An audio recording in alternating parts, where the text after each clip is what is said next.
కష్టం వచ్చినా నష్టం వచ్చినా ఒకరి పట్ల ఒకరు బాధ్యతగా ఉంటున్నారు.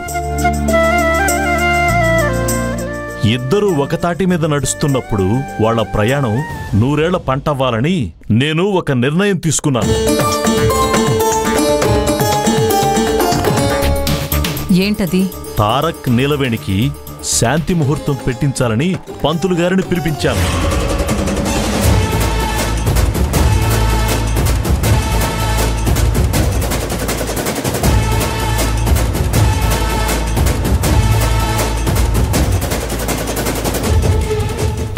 శాంతి ముహూర్తం అంటే ఫస్ట్ నైటే కదా?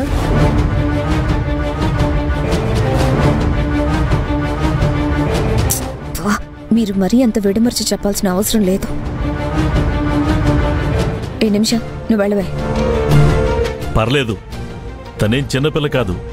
2-3 ఏళ్లైతే తనకు కూడా పెళ్లి చేయాలి. మీరేం చేస్తున్నారో మీకైనా అర్థమవుతుందా? వాళ్ల జీవితానికి ఒక అర్థం ఉండాలని నేను ఈ నిర్ణయం తీసుకున్నాను. ఆ జంటని ఒక్కటి చేద్దాం.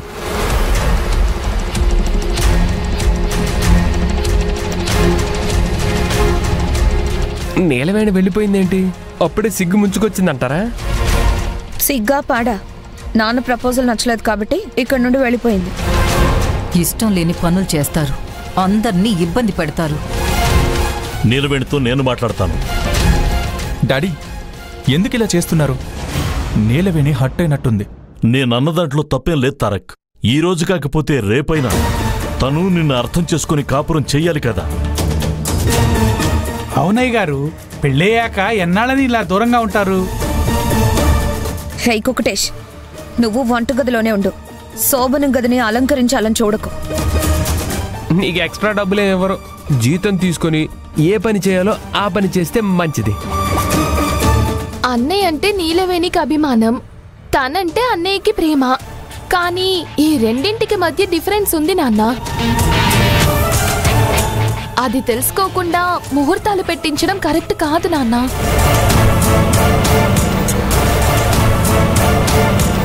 చిన్న పిల్లైనా సరే పర్ఫెక్ట్గా చెప్పింది. వయసు పెరిగితే చాలదు. ఇంకొన్నాళ్ళైతే ఇంకా వయసు అయిపోతుంది. నా తర్వాత నువ్వు. ఇలా తరాలు ముగిసిపోతాయి. పిల్లలు మాత్రం అలాగే ఉండిపోవాలా? వాళ్లకు సుఖ సంతోషాలేం అక్కర్లేదా? ఆ మాత్రం నీకు చెప్పాలని లేదా? నేను నీలవేణిని కోడలిగానే అంగీకరించలేదు. మీరేమో ఈ ఆస్తికే వారసుణ్ణి సృష్టించాలి అని ప్రయత్నిస్తున్నారు. నీ మనసులో ఒకటి పెట్టుకుని బయటికి ఇంకొకటి మాట్లాడకు. జరిగిన వాటిని జరుగుతాయని అర్చనని నీ వెంట తిప్పించుకోవద్దు. ఏదైనా చేసే ముందు మాట్లాడండి. ఇంట్లో వాళ్ళ నిర్ణయం తీసుకున్న తర్వాత పెళ్లి జరిపిస్తారో ఫస్ట్ నైటే జరిపిస్తారో మీ ఇష్టం.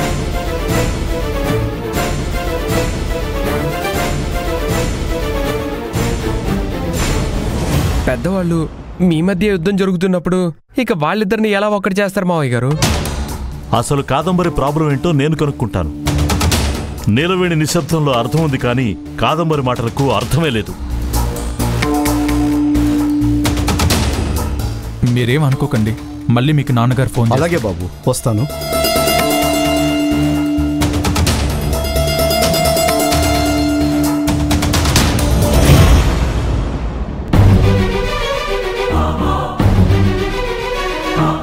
తారక్ నీలవేణికి శాంతి ముహూర్తం పెట్టించాలని పంతులు గారిని పిలిపించాను. నీలవేణి, నీలవేణి, నీలవేణి, ఇక్కడున్నావా? సార్, మీరు పిలిచారనుకోలేదు. అవునులే, నువ్వు బిజీగా ఉన్నావు కాబట్టి అలా అనుకుని ఉంటావు. అయ్యో, నేను బిజీగా ఏం లేను కదా సార్. మౌనంగా కూర్చుని నీలో నువ్వే మాట్లాడుకుంటున్నావు.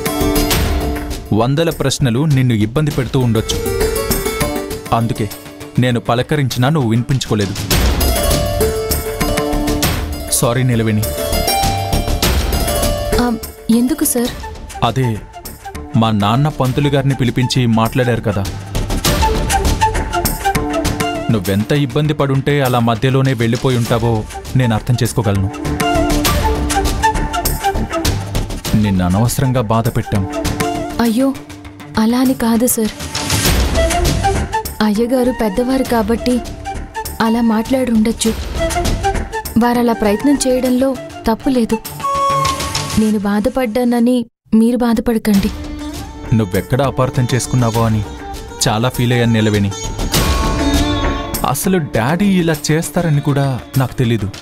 సార్, మీ పెళ్లి పనుల కోసం వచ్చిన వాళ్ళం ఆ పని ఈ పని చేసుకుంటూ అందరికీ సాయపడ్డాం. ఎందుకంటే మా నాన్నకి అయ్యగారంటే అంత అభిమానం. కానీ అమ్మగారి మీద కోపంతో మీరు నా మెళ్ళో తాళి కట్టేగానే ఏం జరిగిందో కూడా నాకు అర్థం కాలేదు. అది తలుచుకుంటే ఇప్పటికీ నేనింకా కోలుకోలేదనిపిస్తుంది సార్.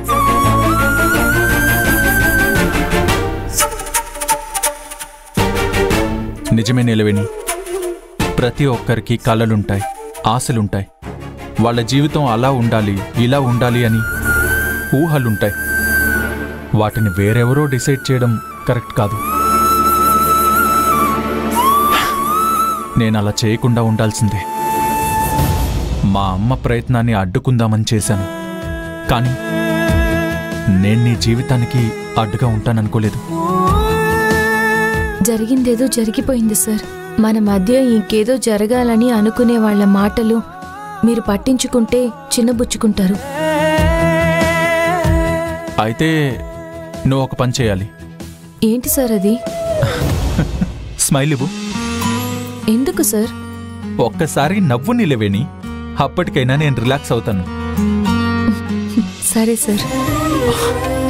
అమ్మయ్యా, ఇప్పుడు నా మనసు కుదుటపడింది. మీరొచ్చి మంచి పని అయింది సార్. బోల్డ్ పనులున్నాయి, ఆలోచిస్తూ కూర్చుంటే ఎలా అవుతుంది? కుక్కటేష్ అన్న ఏం వంట చేస్తున్నాడో ఏంటో, రేణుక అసలు పని చేస్తుందో లేదో చూడాలి.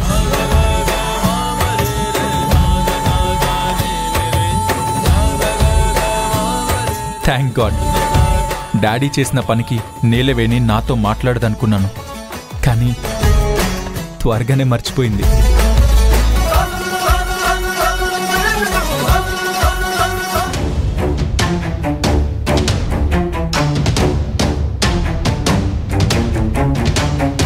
వాళ్ళ జీవితానికి ఒక అర్థం ఉండాలని నేను ఈ నిర్ణయం తీసుకున్నాను. ఆ జంటని ఒక్కటి చేద్దాం.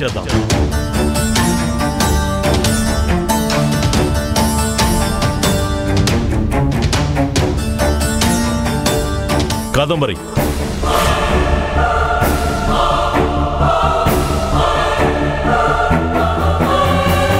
అందరూ ఉన్నప్పుడు అలా ఎలా వెళ్ళిపోతావు? అందరూ ఏమనుకుంటారు?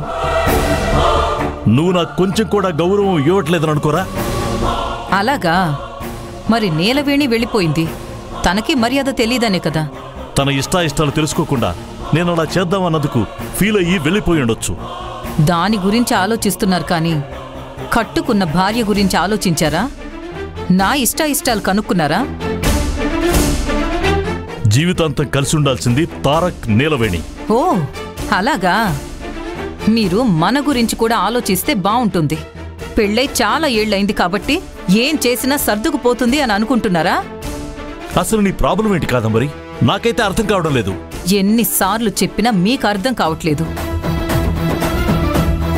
నీలవేణి మన ఇంటికి తగ్గ కోడలు కానే కాదు. తనకి అర్హత లేదని చెప్తున్నా సరే మీకెందుకు అర్థం కావట్లేదు? ఇక ఆపుతావా? పిచ్చిదానిలా ఆలోచించుకో. వాడేం వయసులో ఉన్న ఆడపిల్లని ఇంటికి తీసుకురాలేదు. తన మెళ్ళో తాళి కట్టాడు. కొన్ని వందల మంది ఆశీర్వదించారు.